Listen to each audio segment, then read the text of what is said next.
everybody, and welcome back to Industry Standard.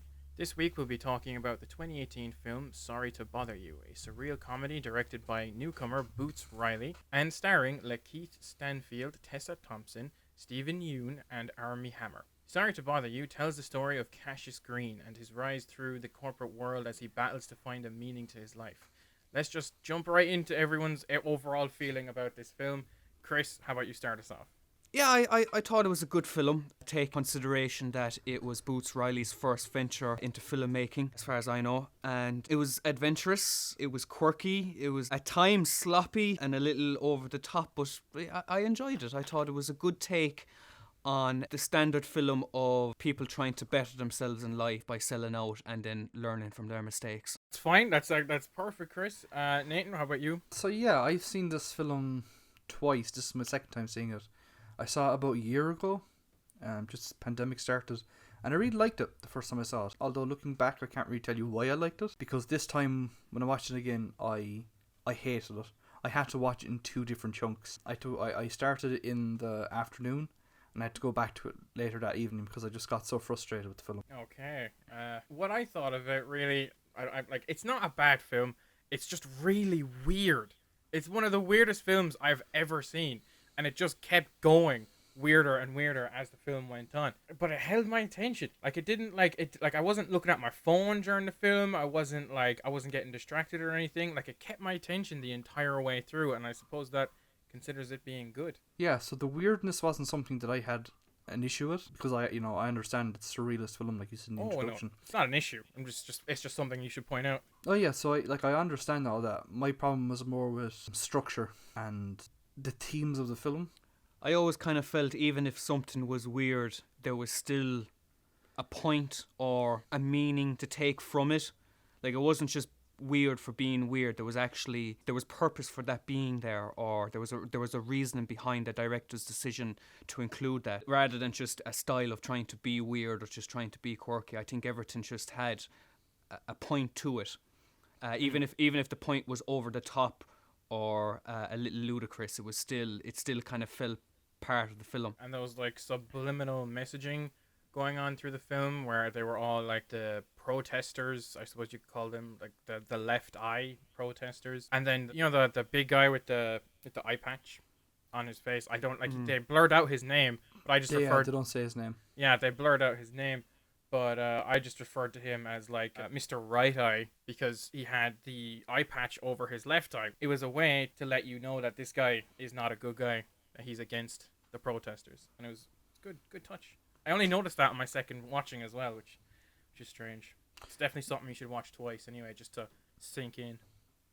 Yeah, I think before we get it any further into discussing it, I think we should all maybe speak about what we think the film was about, because I think it has a very clear message. I thought it was about capitalism and, I suppose, human morals, and also bringing into the fact of everyone wanting, the struggles of wanting better and to get better in life, and for some people to have taken the low moral route to get what they want and then learning that it was the wrong thing to do. I think you're dead on. The film is obviously about capitalism and about big, nameless, faceless corporations taking advantage of people, and that's... Mm-hmm.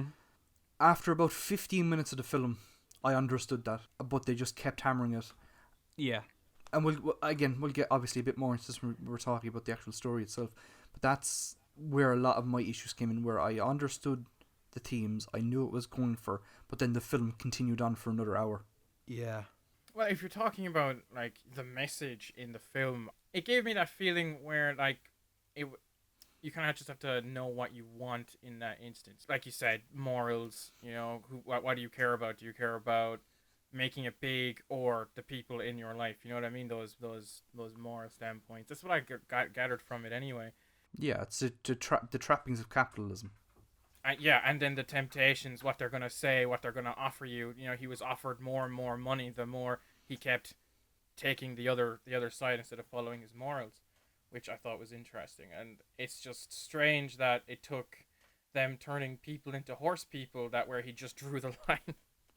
Well, even when that came into the film, especially the second time I watched it, because it's a big twist the first time you watch it, but the second time it was like, okay, I understand that this. I think the company's called Worry Free, run by Armie Hammer. Clearly, they are trying to make this perfect worker kind of mindless and subservient. A workhorse, basically. But yeah, like that's literally what it is. Yeah.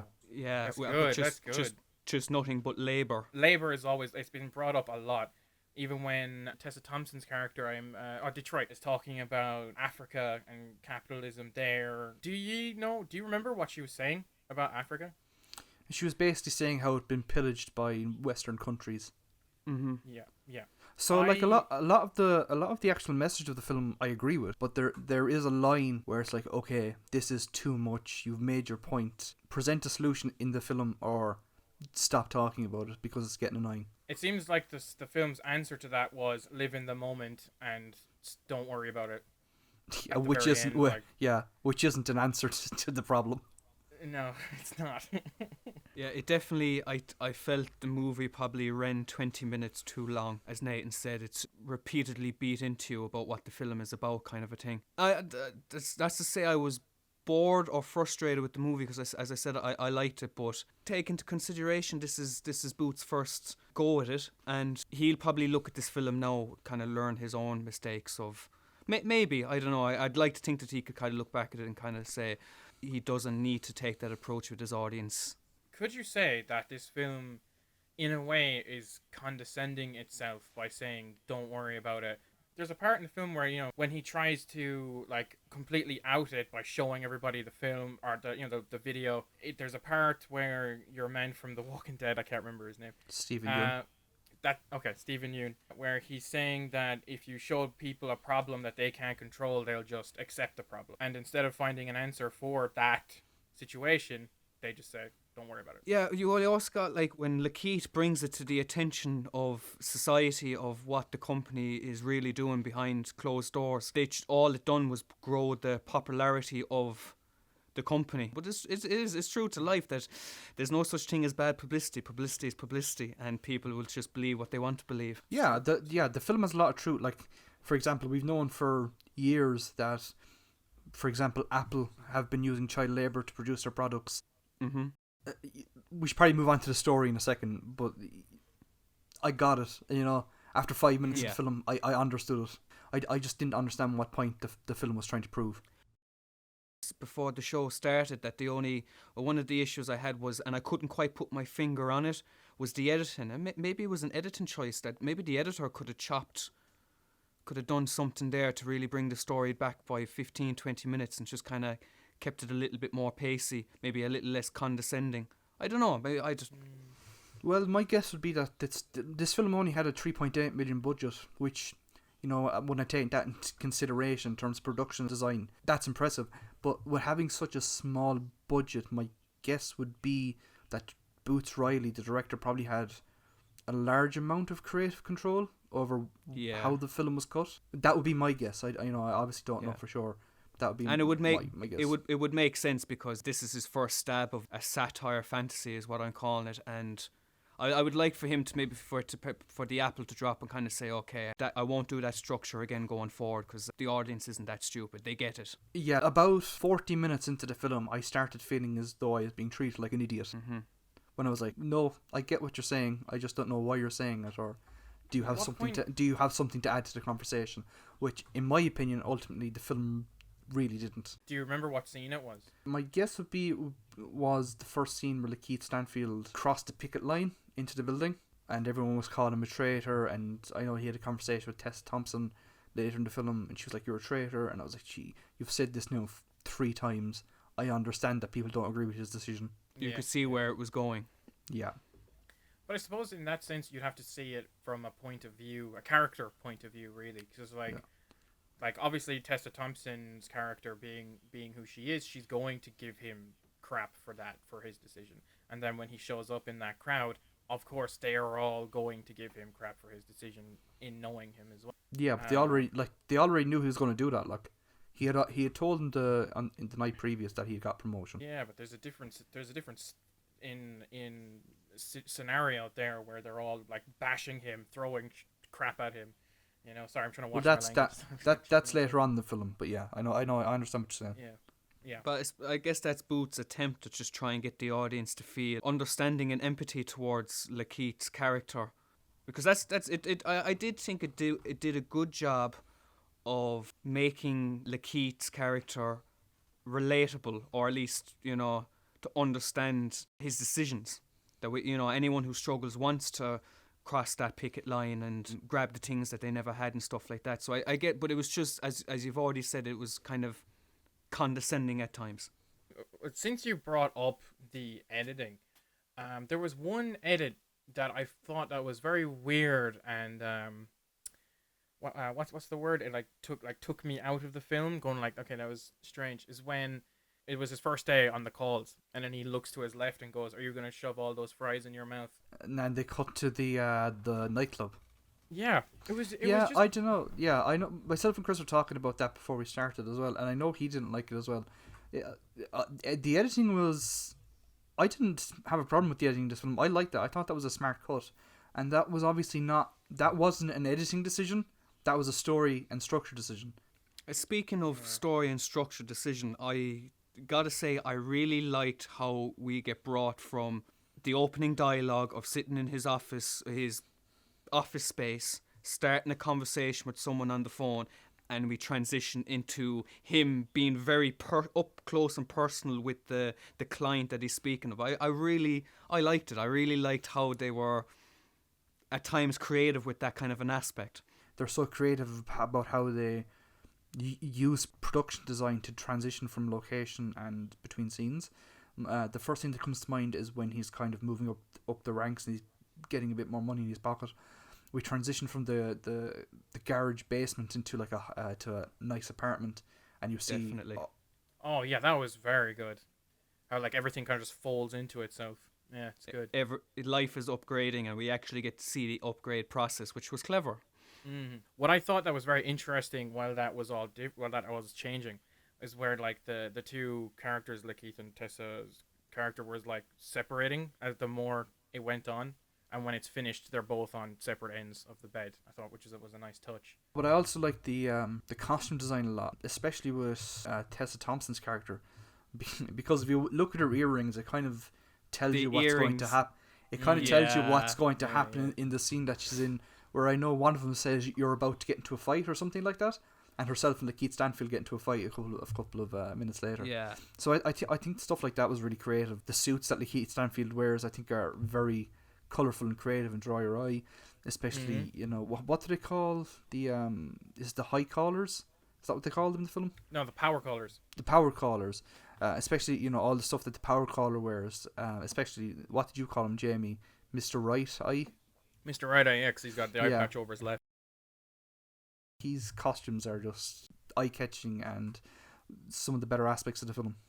And the sound design in those points when he goes up into the power collar level, it's like it's almost like you can tell that it's all made like in post-production, because I was listening back to it the second time I was watching it, and like you could hear, like, when something is made after, it's when you hear like the people talking in the background, because they're clearly talking into a mic, but they're just panned to the left or panned to the right, and it was really nice. And it was very surprising to hear Patton Oswalt's voice come out of Patton Oswalt's voice come out of a very strong black man like that. Yeah, that was actually the same with David Cross. You had David, I couldn't. As soon as I was like, I know that voice. you have David Cross and Patton Oswalt, two of probably the most like whitest people that you'll ever see in a film. Working as the overdub of the black actor's voice. And I thought I did really like that, and I even took special note of that in my notes, that I thought that was incredibly creative and inventive. Chris, what did you like and not like about this film? What did I like and what didn't I like? Well, I've already said that I had an issue with the editing, and again, every week I do something like this. I can't quite put my finger on it why I didn't like it, but there was just something off with the editing. maybe it was pacing. I'm not sure. Some of the transitions I thought were a little strange. Not the audio transitions, but more the visual transitions were sometimes a little strange. I think it's a very vintage style of editing. In a lot of ways, it kind of reminded me a lot of 1940s and 50s films. Yeah, and a little bit past. Yeah, I'd agree with that. Which Yeah, I think liked. so. I liked. Maybe that was a creative decision. Do you know what I'm saying? Like, as much as things have changed, everything's still the same. Do you know, we're still dealing with the same capitalism, still dealing with the same social issues, which is another trend I thought was in the film, where I thought it was funny where he looks back at his old college friends that played college football, and they're still doing the same thing, playing college out in the local park and stuff like that. So maybe that was a creative decision to edit like that. So if it is, and if you look at it like that, then maybe I can get on board with it. Okay. Speaking of the football players, what did you think about when he's getting the promotion to the power callers and then they just show up behind your man who's explaining to him that he just got promoted? What did that mean exactly? From what I understand, those college players are supposed to represent people that are stuck in the past. You know, Yeah. maybe they were hot shit in high school or whatever, and him seeing them in that meeting where he's being promoted is the director Boots Riley kind of visually signifying that Cassius, Lakeith's character, is thinking about being stuck in the past as well. That's how I picked it up, and totally agree with you anyway, if it is. That makes sense to me. Yeah. I really liked the acting. I thought Lakeith played his character very well. He was a relatable character. I thought the performance was very well done. I liked even some of the over-the-top characters in the film. I was saying to Nathan at the start of the show that Michael Sommers, and I really liked his character in the film. He was kind of over the top. He just brought a lot of energy to his scenes and any scene that he was in. I thought he was really good. I liked was it Tessa Thompson? Yeah. Yeah, I liked Tessa. I know Nathan had an issue with her, so I'd like to ask Nathan what was his issue with Tessa's character. I like Tessa Thompson as an actress. I've seen her in a few things. She was in Westworld, the TV show, which I liked her, and she's obviously been in the Thor films. Yeah, so I like her. I think she's a good actress. I just feel like her character in this film was completely pointless. I don't know why she was in it. Her scene in the art gallery where she's presenting her work and she puts on a British accent, I didn't understand and I thought it sounded terrible.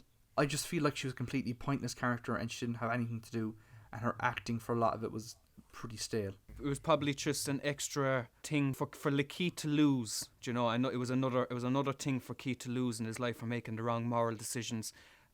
Yeah, maybe you might explain it to me, the decision on having Tessa go with the work colleague of Lakeith's character. The reason she goes with him is because they have the same moral ideals. He starts a trade union, she agrees with it. That's kind of it. All she is, in my opinion, in the film is something to be passed around and kind of held above Lakeith Stanfield as a goal, which I don't particularly like because you don't give her anything in particular to do with the film. But that just goes to go with your point of her being a pointless character, because now you don't give a shit about her because she's just gone. And I know a certain amount of time has passed, but the film doesn't do a great job of portraying that time passing. You've just basically gone from the two of them being completely in love to her hating him because of his moral decisions, but she kind of comes across as a bitch, I suppose I want to say, by going with Keith's colleagues. So it's kind of you don't feel what if you're supposed to feel like, oh, Keith's just lost the girlfriend, you at that point you're kind of like, oh well, fuck her. Do you know what I'm saying? But she's also a complete hypocrite as well. Mm-hmm. She's doing the exact same thing that Cassius is doing. When she's in the art gallery and she's trying to sell her artwork, she's putting on a voice the same way that Lakeith Stanfield does with the David Cross voice. So I don't understand the point of her character because she's a complete hypocrite.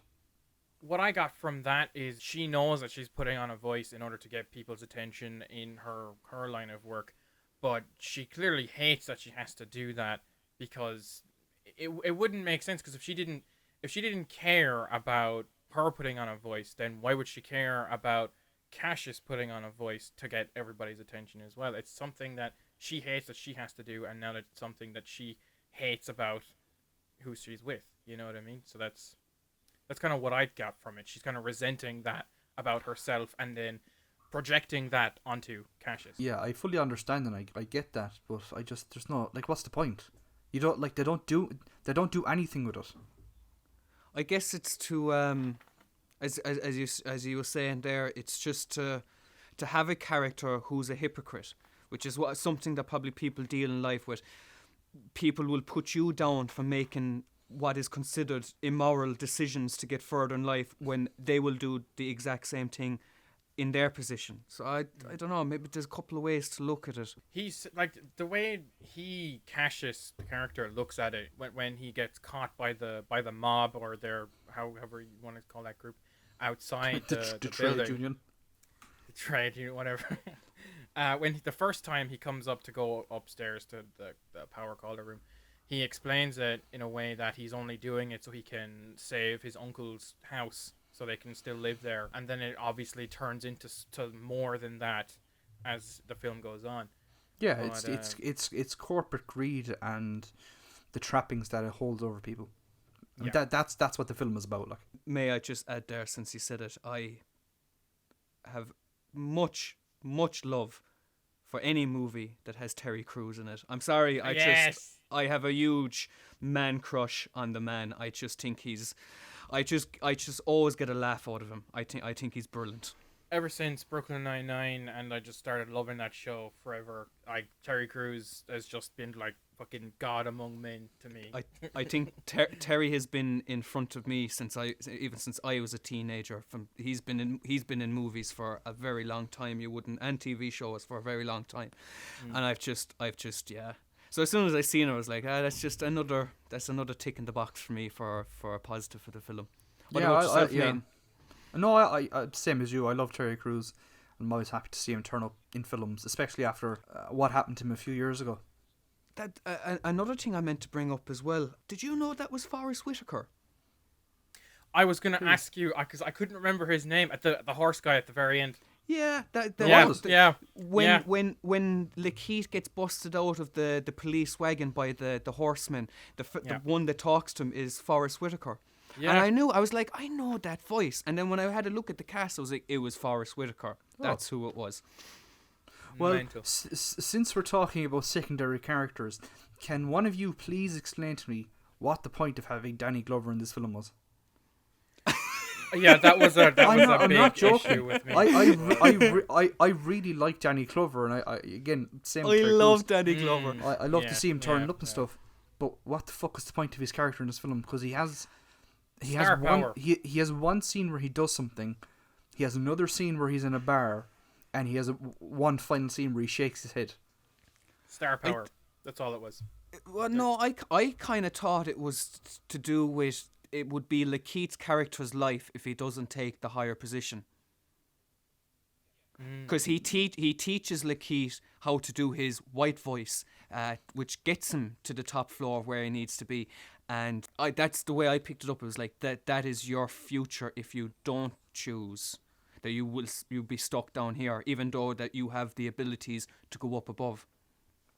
Yeah, so, and this, I might be digging too into it, but when you have storytelling, you have this thing called the monomyth, which is used in, Star Wars, and it goes all the way back to Greek stories. Danny Glover is playing the archetypical wizard, which is the person that starts the protagonist and your hero off in the adventure. But he doesn't do anything else. Like, the wizard is in that kind of monomyth, the wizard is supposed to have something to do throughout the whole film. But he doesn't do anything. I get you, yeah. I think if he was even in the film a bit more just to offer advice, but we don't really see that, like. Yeah, so I agree with you. I just don't understand. I just did not, again, same with Tess Thompson, I just didn't understand the point of including him in the film and offering him, a kind of a decent chunk of screen time at the start, kind of for him to become like a nothing character. Yeah, like 40 minutes into the film. No, I get with what you're saying. Yeah, there could have been more. It could have come full circle, kind of a thing. But you could have gotten that same effect with anyone. really. It didn't have to be Danny Glover, but like, okay, I wouldn't have been as interested in this film if I didn't see Danny Glover in the trailer. I'll tell you that much. Jumping on your point, Jamie, it has to be another black actor, though. It may be not a famous black actor, but it has to be another black actor. Because portions of this film, not all of it, but portions of this film are about white privilege and Oh, 100%. so you do need a character like that at the start to kind of explain that to Lakeith Stanfield, for us, the audience, and for the character to understand maybe why he's not doing that well in his job. But I just feel like if you're going to introduce a character, especially with an actor like Danny Glover, you should have him in the rest of the film to do something. I think what we've talked about now just spawned off by asking Chris, myself, what I liked and what I didn't like about the film. So maybe we should ask one of the other two what they liked and what they didn't like about the film. Jamie, I think you should go first, because I think you have a lot more positive things to say than I do.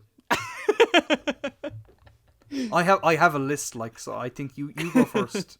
There's a lot more pros than cons now that I'm sitting here thinking about it. The acting was really good in my opinion. I understand, like literally there was no bad acting from what I could see. You might disagree, Nathan. Just the editing, yeah, there was some weird cuts in there that I didn't really I thought they were weird. Not weird in the sense of the story, just weird to look at. But as a story, like, speaking of the story is pretty good. It was easy to follow. I understood that. As weird as it was still really easy to follow. I guess I like the acting. I like the story. Some editing in there too. The sound. I really like the sound. The sound design in it was really good. Whenever like something to do with like horse people was involved, there was like a choir started singing or something like that. And when he was walking up to the elevator, you heard the choir going, "Power caller, power caller." And the addition of the elevator just saying like the most weirdest pep talks ever, which was a nice touch. It was a nice, funny touch going up there. That first scene in the elevator, though, goes on for it's just ridiculously long. Yeah, I mean, when she's keying in the codes the first time. Yeah, I understood what they were doing for the first, we'll say, 10-15 seconds. I think it goes on for more than half a minute or something, does it? It definitely goes on. I'd say probably closer to a minute. That was the point for me where I started seeing it and going, okay, this is getting very weird very fast. But yeah, that's my likes and dislikes. Just a bit of the editing, but overall, really liked it. So, because you brought it up, Jamie, what did you think of the actual horse people? In terms of not even necessarily the idea, but just costume design and stuff. The look. Yeah, that's what I was going to ask. The look at them when we get first introduced to them, it takes you back. It's a lot to process. But I think it at the time it fits. I think it works. But when you see him again, say busting Lakeith's character out, or when Lakeith turns and they go to your man's mansion to confront him and stuff, it looked weird. It looked when they're like holding the car back and they start pushing it back and you see the mouths move. It is weird. When it's dark and gritty, like the bathroom scene and stuff like that, I think it works quite well. It's supposed to be kind of like a strange fantasy kind of thing, but as there's points there where you see him again, and it didn't work. Not for me anyway. When it's in the dark, it's very similar to Cronenberg and The Fly. But once you actually see them in full daylight, the effect of how they look kind of wears off. Yeah, big time. It got to a point to me where I was wondering if they were even actually there, because he did like just snort a huge line there. So it's like, okay, maybe these aren't real. Maybe he's just seeing them, and then you find out they actually are real, and it's a weird twist. Like, it comes out of nowhere. You never expect it, which makes it a good twist, maybe? If you don't expect it, does that make it a good twist? Doesn't necessarily make it a good twist, no. You do have to set up stuff like that in the film, which I think they do a decent job of, because you find out that the company that made the, what do they call them? Aquarians or Esquarians or something. Yeah. So yeah, you find out that the company Worry Free is offering like lifetime contracts to people to work and stay in their factories, which I think conditions. Yeah, so throughout the film you kind of understand that this company Worry Free is trying to have a more commanding role in their workers' lives. So I think they set it up well enough that it wasn't a major issue. Yeah, and then the second time I watched it, I started looking for like horse-related like pictures or something, and there's one where you're seeing it's when he's going through the TV the first time, and there's an interview with what's his name, the guy that and Army Hammer. Army Hammer. Yeah. Yeah. And there's an interview of how he's defending himself, saying that he doesn't stand for all that, and it's very offensive. And there's a flash of his book, which is him standing next to a horse. Oh yes, he goes, "I'm on top" or something like that. Yeah. It's weird. It's strange because Army Hammer is weirder in real life now than he is in this film. Oh. Have you been following the whole Army Hammer story? No. Dude, it's fucking insane. Do you want to go into it here on the podcast? I won't go into it too much because there is like a lot of sexual harassment allegations and stuff. But he also told a woman that he wanted to be a cannibal. Okay. And was this around the same time this was coming out? No. Or? This literally only started coming out maybe 6 months ago. It's been continuing since then. But yeah. Fair. Strange dude. Yeah. There was more horse imagery, obviously, in his house. There was, like, around his office, there's statues, there's pictures, there's paintings, you know. But, like, until, like, it's only the interview and then you get into his house, that's when the horse imagery starts coming in. So, the actual idea of him actually making horse people it's not really set up. No. Okay. But I do get it. I do get the meaning, as we said, about, you know, that they want to create workhorses when talking about capitalism and stuff like that. It's just, I get the feeling that maybe other directors making it has crossed their mind and then have said no, that just won't work for a film, or that's just silly. But Boots Riley with his first film says no, I give it a go. I'm gonna go for it. Yeah, and I think it works well up until the point that it doesn't. Yeah. Do you think it's only in the film, like it portrays being weird, but not just for the sake of it, like it fits the story up until the horse people are introduced? That it's just weird for the sake of being. No, I don't have an issue. Okay. Again, it's a surrealist film. So, like I said, let me get up my list. Would you like me to start what I liked or what I didn't like? We'll start with what I liked. Okay. So dessert first. Yeah, there's less of it. So I liked a lot of the performances, especially Lakeith Stanfield and Steve Yeun. There's one point in the film that it got a good laugh out of me. It had Steve Yeun they were in the bar and they were watching television, do you remember? And there was a TV show that came up, I think it was called Beat the Shit Out of Me. Beat the shit out of me. Yeah. And Steve Yeun makes a comment about how people will watch anything on television and how he can't believe it's the most popular show in America. And I just thought it was so funny because he had just come off of The Walking Dead. Oh my god, you bad bastard. Layers and layers and layers to this film. So I did think that was very funny, and that got a very big laugh out of me. I just thought a lot of the dialogue in the film was pretty good, especially the funnier lines. Again, like I've said before, I'm a big fan of production design and practical effects. The costume design is great. I think that the subject of white privilege is handled pretty well, and I think what they were able to do with a limited budget was quite good. Wait, when you say limited budget, how much was that? They only had 3.8 million. Wow, did a lot. So I think in terms of what they were able to do with practical effects was pretty impressive. Do you think the majority of that was spent on the horse costumes? No, the majority of it was definitely spent on the practical effects. Did you like the other, I'm going to call them office executives in the film? Michael Sommers is one of the lads I was saying to you. He gives the weird speech on bagging and tagging. Kate Berlant is the female, and I don't know who the other fella is, the fella that actually hires him. The first person is Michael Sommers. What did you say? Michael Sommers. Didn't have an opinion on him. There just wasn't enough. I liked her though. I thought she was pretty funny when she was in the film, but again, she's not in it that much and she doesn't have that much to do. I think I was asking in terms of just like energy and fitting the film and stuff like that, because that's what I liked about the characters. They were quirky, over the top, full of energy, but I thought they fit. and the guy that hires them, because especially when at the start of the film where he tells them that he was the employee of the month to I think it was a bank branch or something like that during 20, and he was like, that's funny because I was actually the manager and ran.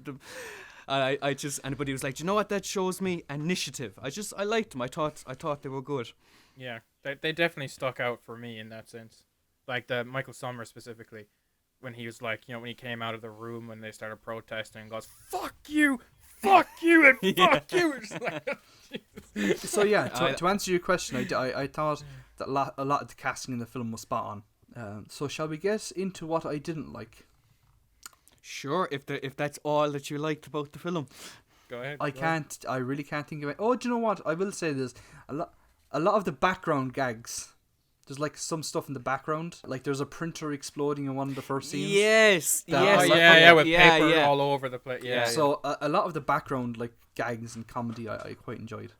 But that's another thing actually, because when I was watching the film, I was like, okay, I like this because even though we're watching a particular scene, there's also something happening behind the scene as well to kind of keep, like, there was no, but that kind of faded away after. That kind of ended after like 20 minutes into the film. It didn't really come back. Yeah. Okay, so I did not like the cinematography at all. I thought it was so bland and flat. It was not enjoyable. Since you spoke about the cinematography, It used a lot of depth of field, like a lot of depth of field. Like it kind of, I suppose in that sense you could say it overused, like a blurry black background a lot. Like, yeah, I just found that in terms of the visual cinematography, there wasn't as much variety in that as there maybe should have been with this kind of film. It was played very straight, and I don't think it should have been. For a film that can be taken as a fantasy and. Can be over the top at times, that you just didn't get it with the actual camera work itself. Yeah, exactly. Again, we've talked about I understood the point of the film, but I just didn't understand what point the film was trying to make. Elaborate? Well, it's like I said, whereas like I understood that it was a deconstruction and criticism of capitalism within the first 20 minutes, and they kind of made all of the points in the film in the first 20 minutes, and then they did not do anything to the rest of the film with it. It's just it's a very slow and different and at times weird take on the classic story of someone trying to make it in society, dealing with capital. Because we've seen this exact scenario and this type of film done many times over the years, over the decades and stuff. But I just feel like Boots Riley just he tried to be, I don't know what I'm trying to say. He tried to be clever about it, like. He tried to be clever, and it kind of comes across as condescending and I don't want to say bland, because I didn't find the movie bland, but it was just his approach was kind of bland. I agree with the message of the film of corporations and capitalism kind of grinding down people in society. Yep. But it's just they don't do anything with it, like at all. There's the first 20 minutes they introduce the horse people towards the end of the film, and that's kind of it. I very much got what they were going for. To further your point, the way I see it, it didn't really make a point about that. It definitely it brought it up, but it didn't make any points about it. It went over the criticism that was always there. It didn't add to the criticism and didn't really have a solution by the end of the film. Yeah, that's what I'm saying. Yeah. But yeah, I don't think he wanted. I don't think he wanted, because there is no solution to the film. There is no solution to, not really, like. Yeah. I mean, people can come. Well, I mean, people can come up with their own solutions, but clearly we haven't had a solution. Do you know what I'm trying to say? That's a completely separate conversation that we can have 4 hour talk. 100%. That we won't do here. But some of the solutions that are involved are mentioned in the film, like trade unions and employees having more power within the companies that they work for. That is a solution. That is a solution that introduced in the first 20 minutes of the film, and that's it. They don't do anything else. The film is about 15 to 20 minutes too long, easily. Yeah, I think we all agreed on that. We've 15. spoken about that. Yeah, there's a specific scene that's in the film that I even now, after having seen it twice, I don't understand why it's in the film. It's the scene where Tessa Thompson is spray painting the I sign Oh Yeah. yes, and then she gets chased. So what was the point of that scene? Because they don't do anything with it. No, Ever. it's like it was like it was part of a bigger arc in the Subplot. film. Yeah. Sorry, that's what I meant. Subplot of the film. That was, that they had. It was like they had done a whole load of filming for that, and then they just says, "Oh, do you know what? We'll just do that bit and stick it in." It could have been that, or it could have been like trying to show her morals and her ideals and where she's standing, just to give it more of a look into the two of them and how their morals aren't the same. And totally get that, but this goes back to Nathan's point of you didn't need that. We already understood her stance and her character and who she's supposed to represent. You didn't. I get that, but I didn't. I mean, if that was a running theme in the film, that she was going out of her way to like stick her middle finger to the capitalism and stuff like that, and the way society is, you'd get it. But it was just a random scene. And I think if they'd done a bit more with her spray painting and kind of her artistry and how she uses it to combat the problems that she sees, it would have made her character 10 times more interesting, and I would have very little criticism. I can get on board with that. Yeah, I can get on board with that. Kind of just bouncing off that, another big criticism I have of the film is Tess Thompson. Again, we've spoken about that already, but just the fact that she has nothing to do in the film, and she's only really used as like a goal for Lakeith Stanfield to get at the end of the film. I really wanted to like I've said, I really wanted to like this film. It has I love surrealist comedies. I love almost every actor in the film. There's actually not even an actor off the top of my head in the film that I don't like. I'm a massive fan of Lakeith Stanfield and almost everything that he does. The director is like, I don't know much about him. I am interested to see what he does in the future. Yeah, but I mean, this is his first venture into film, in filmmaking and directing. Like, so I mean, I take my hat off to him. This is his first go at, and this is a tough. This can be a tough film to make in the way that he went about things. So I hope that he can only get better. I hope so anyway. Yeah. And again, it's hard for me because I obviously like independent cinema and I like auteur filmmakers. But maybe it's just something that didn't click with me. But again, I don't think it is. I think I'm being pretty objective. I bet it's a great film to smoke weed and watch. Yeah. Yeah. Yeah, or Definitely. take some sort of psychedelic or something for sure. Yeah. I think I could be in the same position that Nathan was in the first time, where I wanted to like the film, and because everything's such over the top and a shock, and as you said, the twist that I kind of got what I wanted from the film. But now that I know the film and I know what to expect, maybe I watch this with friends in a year's time. Maybe they'll enjoy it while they're watching it, but I get to the end and go, do you know what? I actually didn't. I don't. We'll see. I definitely will have to give myself some time before I watch it again, I reckon, and see if I'm in agreement with Nathan. There were definitely moments in the film because I was going into this thinking to myself, oh, this will be a great laugh, and to go in and find out that it's like the weirdest film I've ever seen in my life, it was definitely a nice surprise. I did laugh. I did laugh during this film a couple of times. Like, it is a comedy. Like, yeah, because once I took a step back and thought about it, how else would you describe this film other than a comedy? And there's moments in it where like the weird overtook the comedy for my weight, like the elevator scene, because I didn't like, in that sense, right? I didn't know if I was supposed to laugh or not. All I knew is that it was fucking weird. Yeah, and that could have. Yeah. You said things I didn't like, and that'd be. I'd have to go back and say that one of the issues I had with the film was definitely that moment there. I thought it took away from the film, because it left you kind of going, okay, what this is. This is not. This is silly. This is. I know, and I know parts of the film are silly, but this is needlessly silly. This makes no sense. Yeah. So Chris, what you're saying is that this is the second week in a row that I've made you agree with me. I think that's. Well, I don't know how if you didn't like the film, but I did like the film. So I don't know how you're saying that you've made me agree But with you you. can I just understand your opinion. But you agree with my criticism and my critique. Yeah, but your critiques aren't good enough for him to go, "It's a shit film." You know what I mean? So. But okay, is it true? Is it fair to say that you can see a lot more of the problems now that I pointed them out, especially about the structure? I can understand what you're saying, but it doesn't necessarily say I agree Okay. to the fullest. Well, look, if I can get you halfway to agree with me, Chris, that's good enough. Everyone is entitled to their opinion. As we found out last week. Even you, Nathan. I feel like in that elevator scene, right? Because we've spoken about it a good bit, and it is a disconnect in the film. But you could argue that the only reason it's not cut down is to show you how fucked up and crazy these people are, and what he's actually going into. That's not a good enough reason to waste the audience's time.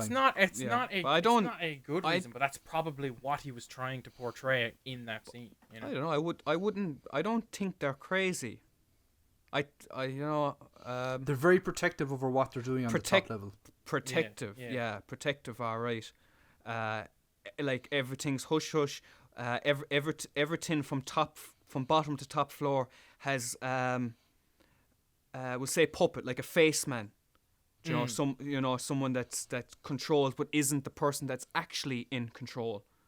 You get introduced to Right Eye, whatever, and he has the very presence, but he's not the fella in control. It's I can't think of your man's name. Worry free, that guy.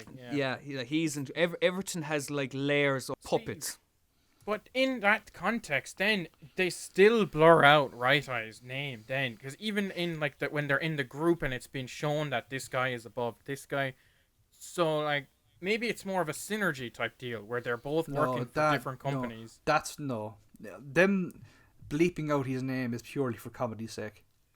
Really? So? Because I asked Nathan the same question before the show started just because I wasn't quite sure. But now when I think about it, if we were to go with my look on it that he is the puppet or the face man of the company but not really the person in charge, that he can be replaced. Do you know what I'm saying? That he has no name. That it's just the same.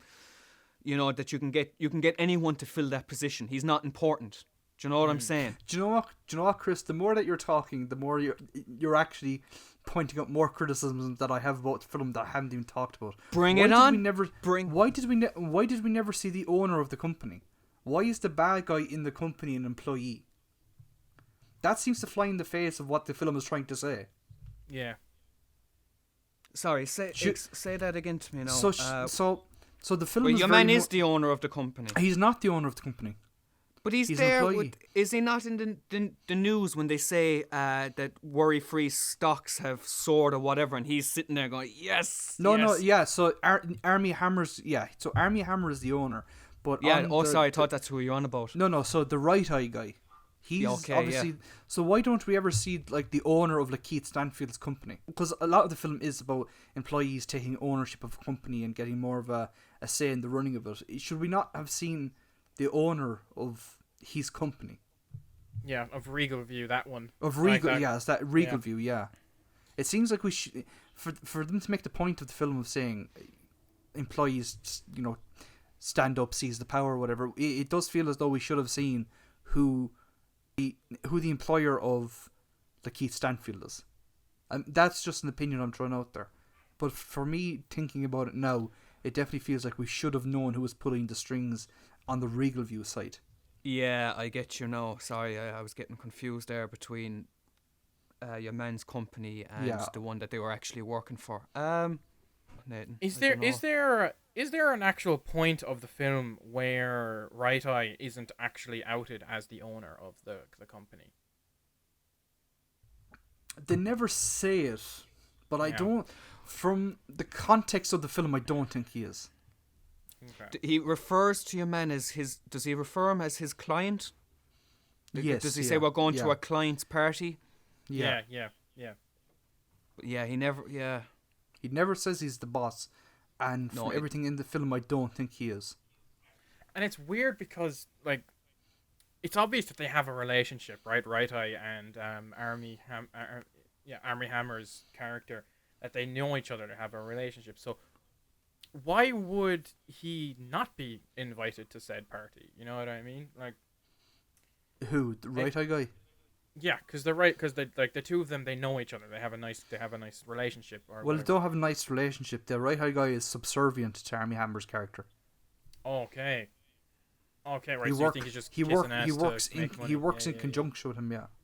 Yeah. Okay, I get you. Yeah. Okay. Like I could sit here and turn around to director and say, "Oh, was the reason that we don't actually meet the owner of the company is because a lot of the time we don't actually know who's in power in certain situations, that the person that we're seeing in front of us is only the person that has their strings pulled," and he could just turn and say, "Oh yeah, I meant that." Yeah, Oh, yeah, maybe. that's- It's completely possible. I'm just being nitpicky now, as well. No, Because it's issues like that I have with the film, of it not being completely true to its own message. I guess it's just one of those movies where you could come up with a random interpretation and take it as truth. Well, in some ways, I think you can't in really some ways, you can't really misconstrue the overall message of the film, because it's beaten to so many times. Yeah. Oh, yeah. I don't mean the Yeah. message now, but just Smaller little parts. Yeah. smaller parts. Yeah. One thing that I will I know that I won't get tired, because I could have seen this done in any film, but was definitely the production design that we've already said, especially the transition of Lakeith's character going up the ranks of society and having a better life. I really liked. I think that was probably my favorite part of aspect of the film, of It was how my favorite as well. yeah, of how Yeah, that was same. portrayed, and how creative they were with that. Overview of everyone's feelings, I'd say I liked it. That you guys are kind of off and on about it. No, I stand strong with saying I liked it. I understand. Out of spite. I only liked it because I'm not agreeing with Nathan this week. I can't bring myself to it, but I can totally understand that maybe if it can go both ways. I can probably watch this down the line in a year's time, a couple of months' time, and either improve my opinion and say, do you know what, I actually liked it even more the first time, or it could take a U-turn and I can go, do you know what, Nathan's right, it's not a great film. But only time can tell. As it stands, I like the film, and between production, costume design, as Nathan said, set design, and the fact that it's Boots Riley's first attempt of this film, which is not and a genre that's, in the way that he's done it, is not an easy thing to do. So I liked it, and I have respect for it. Me personally, it would depend on who I was talking to. Like, if I was talking to just an average person that just casually watched films, I don't think I'd recommend this one. But to someone like us, for example, that was very interested in how films were made and how they were done, I would recommend it.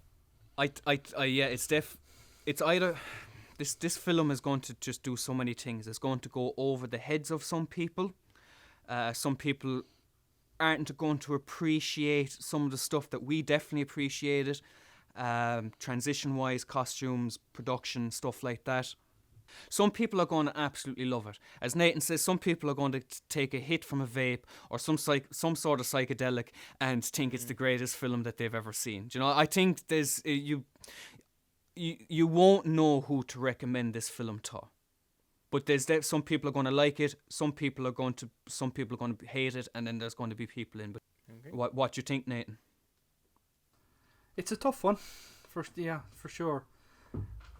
Because I had such a good reaction to it the first time, my initial thought would be, I probably would recommend it. If it was, especially if it's your first viewing and you have some idea of what you're getting yourself into, I probably would recommend it. That's not me flipping my opinion and saying I like the film, because I most definitely don't. But I think if it came down to it, I probably would recommend it. Maybe that kind of goes against what I've said throughout the whole entire talk. It's okay. Yeah. We don't take your opinion lightly. But you understand what I'm saying, though. No, 100%. Yeah. I mean, like, And there's a lot of elements in the film that I like. So I think, given a choice, I probably would recommend it. Okay, I think we'll leave it there. This has been Industry Standard. That's Nathan, that's Chris, and we will see you next week. Bye-bye.